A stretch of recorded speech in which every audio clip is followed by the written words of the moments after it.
not, you can kind of get stuck. If you don't have it written out and know where you're taking it each week, you can get stuck, mess around and do the same thing. You know, I never go in there with my clients and don't have it written down and knowing everything that we'll do. We talk about this. These are about our rest periods. Remember, the higher stuff, 3 to 5, 2 to 3, that's on that chart that we talked about. So let's go. All right, so let's go here.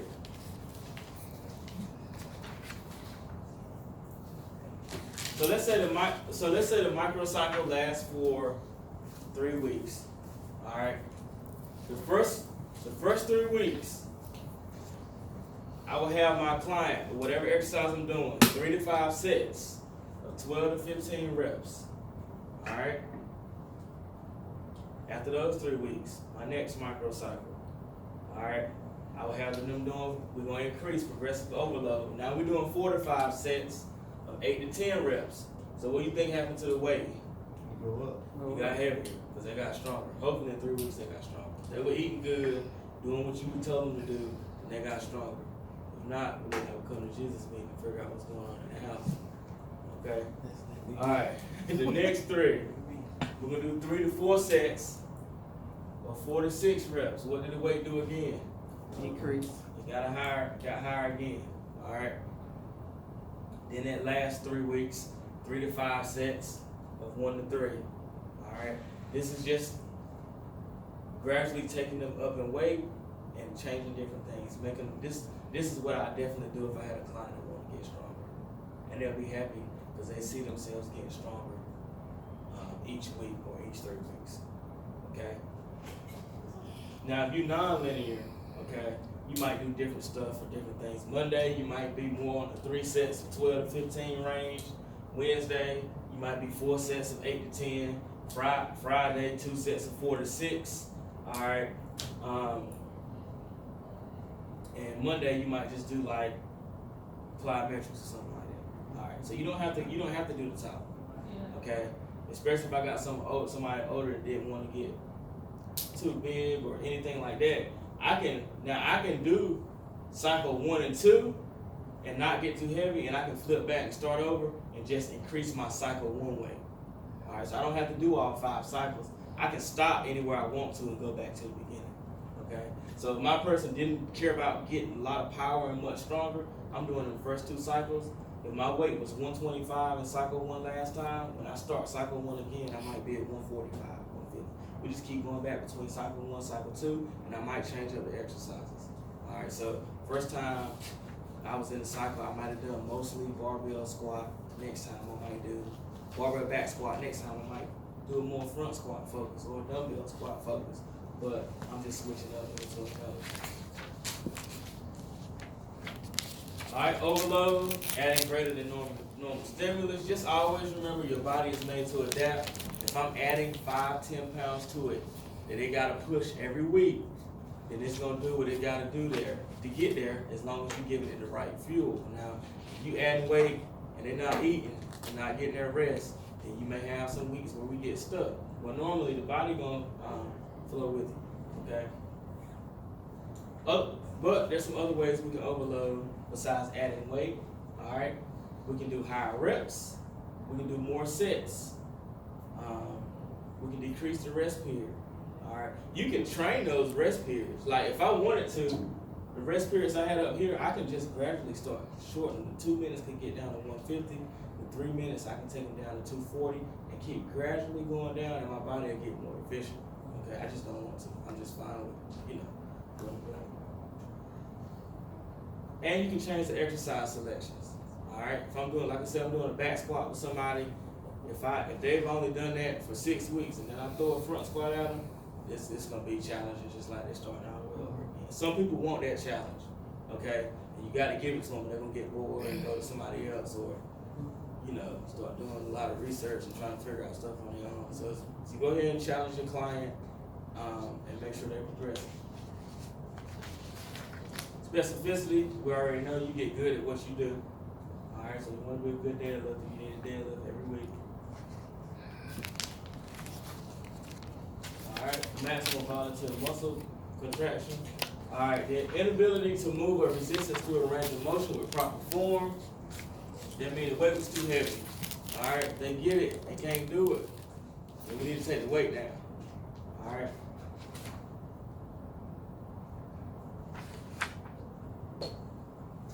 Now, some people do like cheat reps. This to be on you. What determine about what you like and what you like to do. So some people might say, if I'm doing curls, some people, if you're not standing there just like this, not rocking, then they're gonna say they want a good curl. Then you get some people that's rocking every time. All right. Now the people that's doing a cheat curl where they're rocking, in their mind, okay, my biceps, I'm making sure my biceps doing everything that they can, so now they need a little help. So I know I'm training my biceps as hard as I can train them because I'm going, and then when they need help, I help, but they still doing everything that they can to get that weight through the movement. Okay? It's a preference. I do both of them. Okay?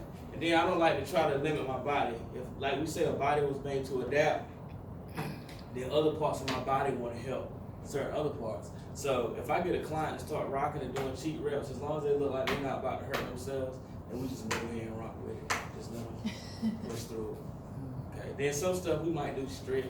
If I want you to do strict, then I'll put you on the machine, let you do a preacher curl because you can't rock on that. You got you locked in here, so you know. You got a client that's rocking and doing all that stuff and you don't want to do it, then just give them a different lift to where you have to train them to what's good for you to. Okay. You don't like it? I'll go ahead and rock it. I do about 3 sets without rocking, then I'm gonna put some heavy weight up there, just trying to shock my body and trying to get everything I can get. Then you got another preference. You might like free weight machines, you might not. Some old school guys, all they like is give me a barbell and stuff. I ain't using no machine. Then you get, some people, I use both. Get a client that don't like doing free weights, then we gotta figure out a way to train them using the machines. All right, everything gotta kind of be built around the client. So when I do my consultation, after I do all of that stuff, make sure you're healthy enough to exercise. I'm gonna say, all right, tell me the exercises that you don't like to do. Some stuff that we come in that you know you don't want to do. Now if they say, I don't want to do no burpees, then I'm not going with that. But if they say like, well, sometimes I'd rather do dumbbell bench press than regular bench press, then we good, But if it's something that I know is gonna help and I want you to do it, then we might do it. I might try to limit them, but I'm still gonna put them in there. All right, so free weights, you're going against gravity. It's more of a real life move. You can use more power and do more stuff. The machines are going to constrict you a little bit. The weights, once they hit the thing, that's the end of the movement. Like we said earlier, it'll take out some of that bouncing. I see guys bounce and rock on the lat pull down too. So it only restricts so much. Machines are less intimidating. All right. Especially if you got a client that's just getting started. Most of the time, the free weights in the back, it's a bunch of strong people back there throwing stuff around, dropping dumbbells. They might not really want to go back there. So you might have to keep them, by the free weights. So.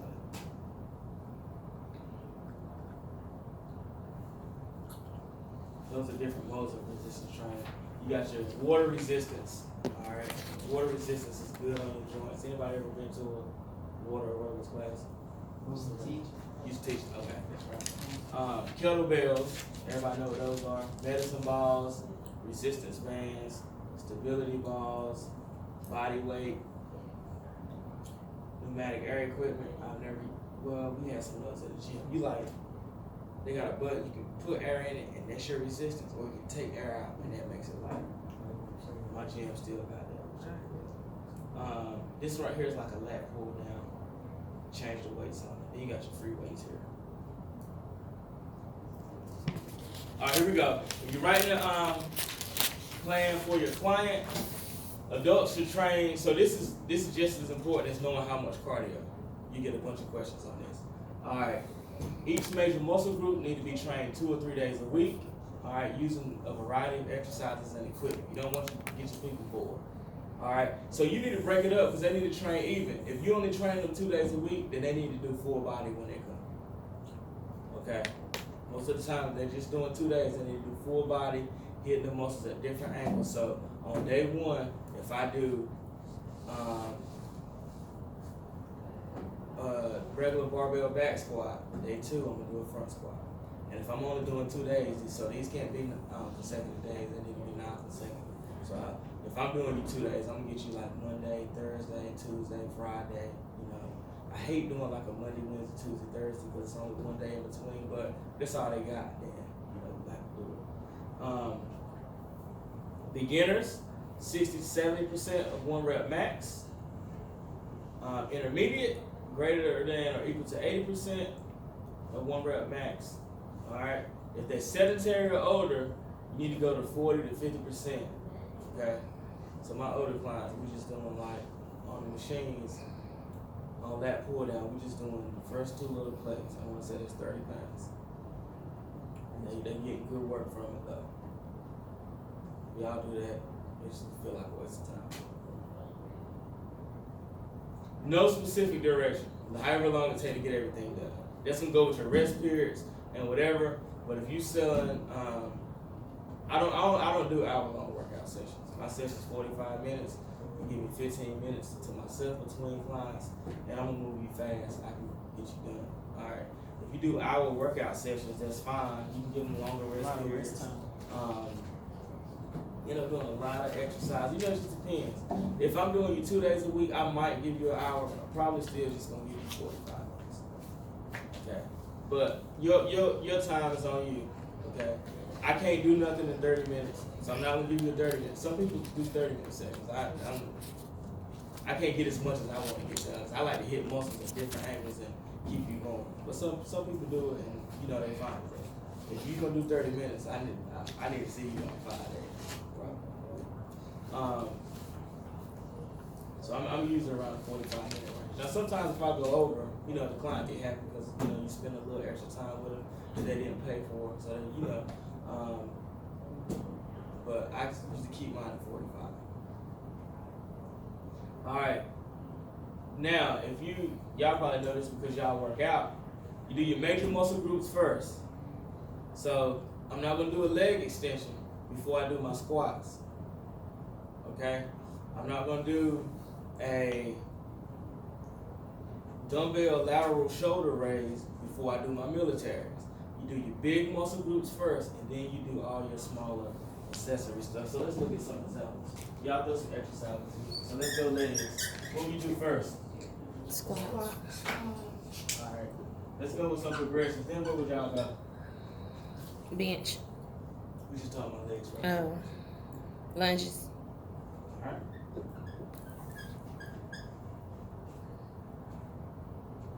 Shuffles. Then the calf raises or something like that.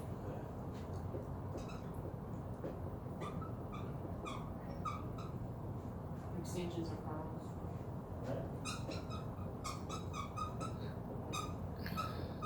You superset those. How many exercises do y'all do like on leg day? When I lift weights, I do 6 lifts. It's just straight leg day. About 6.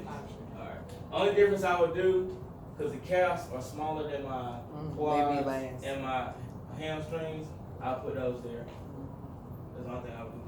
The squats and the lunges are fine. Sometimes I do like I'll put like a box step up or something within there. Alright, what about, let's see, so many exercises we know. Chest, what we got first? Yeah. Alright, then what we got? What would you do next? Push-ups. You do push-ups next.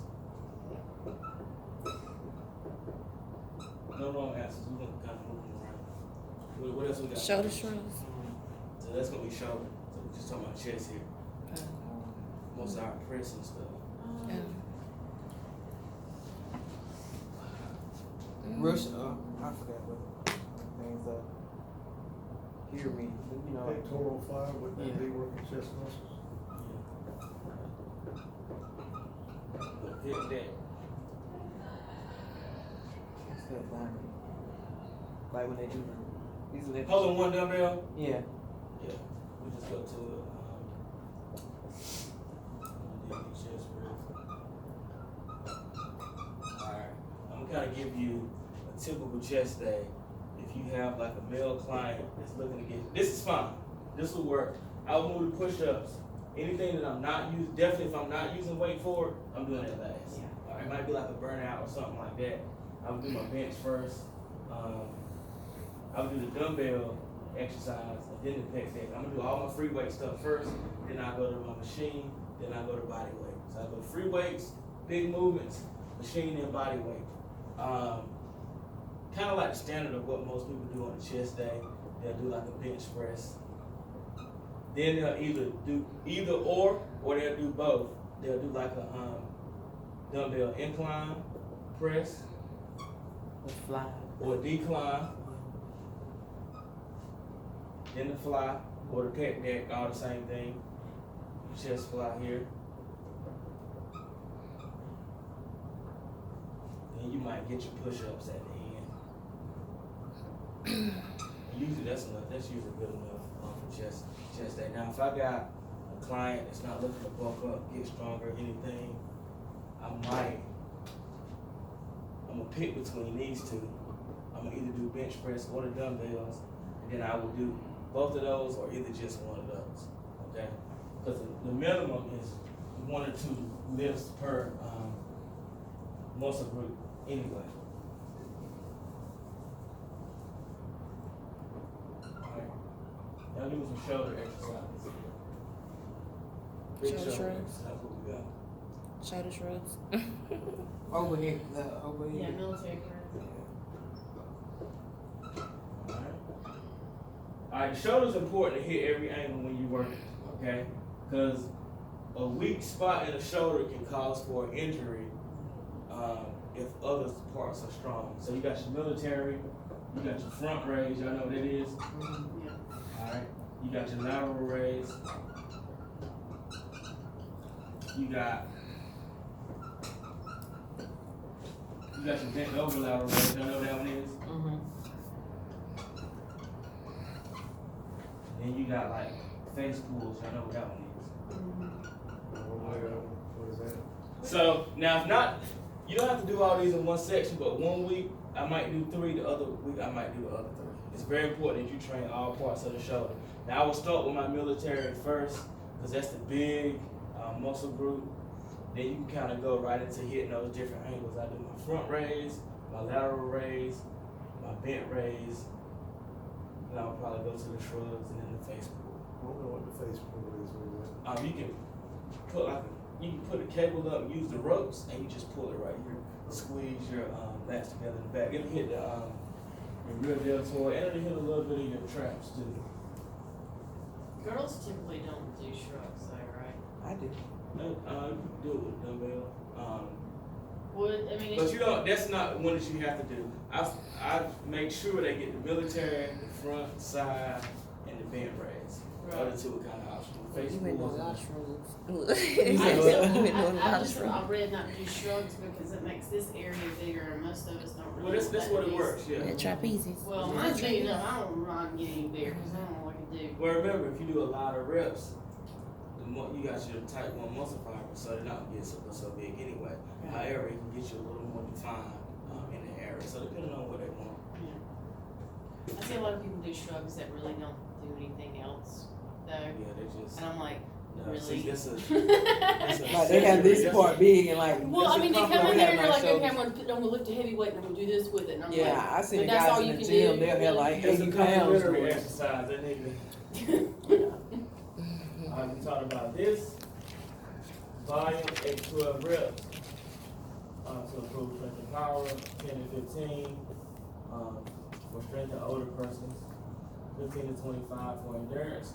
2 to 4 sets per muscle group. That's why I was saying you don't have to do those exercises all at once, especially with the beginner, because they're gonna be sore. All right, so on like we said for the chest, if I did 2 sets of bench press and 2 sets of dumbbell incline, especially if I'm doing a full body, then that's probably enough for a beginner. All right. Sometimes I still stretch the lights. You gotta find out what you want to do. I stretch mine to 6 sometimes. So.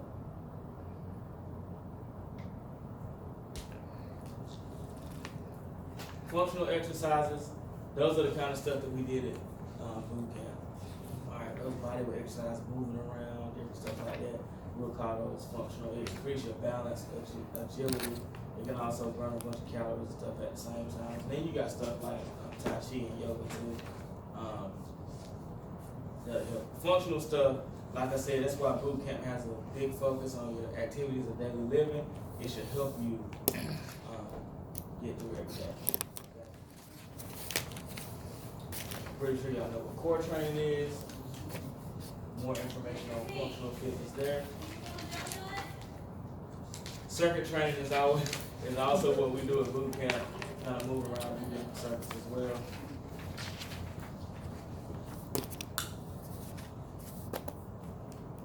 So when we're talking about taking the weight up each time, some people do their pyramids. They might do a lighter rate for 12. In the second set, they go heavier for 10. Next set, heavier for 8. Next set, heavier for 6. That's just called pyramid. Just make sure you understand what that is. We talked about the supersets earlier, right? They got stuff now, some people call trisets. They'll do 3 exercises.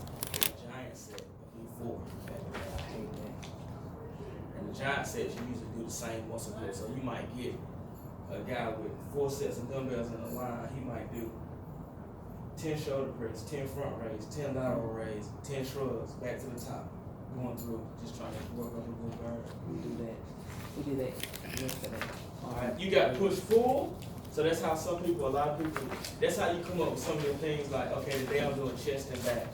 I'm pushing for a chest exercise, I'm pulling for my back. So I might do a bench press, followed by a row, followed by a dumbbell incline. And normally you push from the same angle. So I'm doing bench press and a row.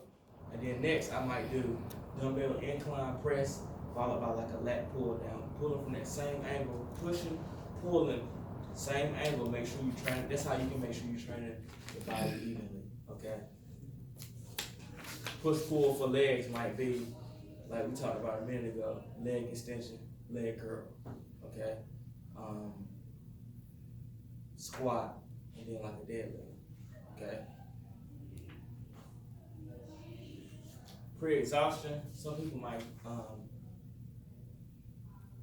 do an exercise to get real tired first and then go right into another exercise with that same muscle group. You can do it that way, or you ever see somebody go run real hard on a treadmill, jump off, and then do another exercise. That's called pre-exhaustion. Getting tired before you even start your set. Okay.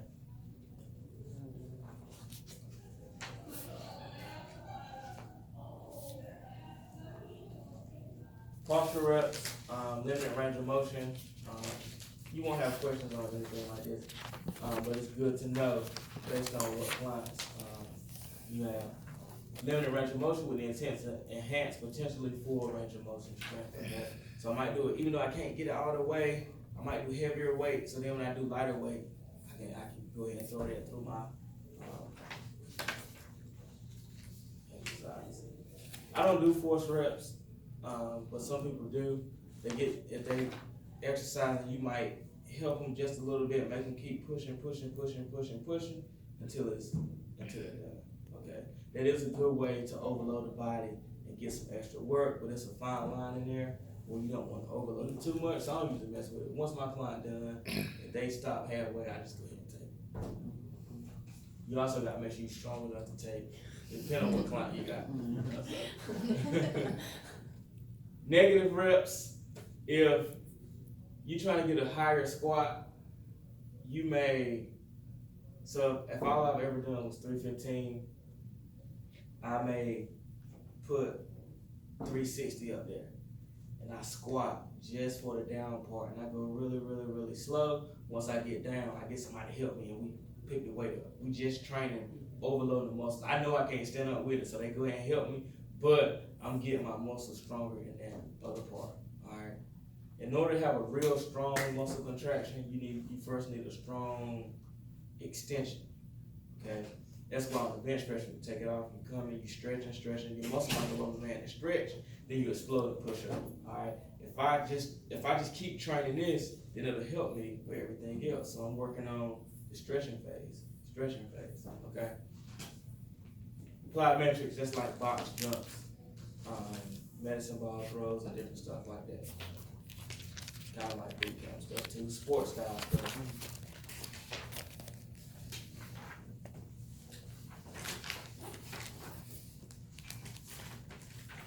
Alright, so we'll stop there. The rest of it is a review on our planes. So take a look at that, because remember I told you to figure out a few exercises for each plane that kind of related to other ones. Just look at some of these and kind of say, okay, that happens in that plane. That happens in this plane, okay? Y'all remember that concentric is the shortening and eccentric is making the muscle longer. So concentric contraction, eccentric extension.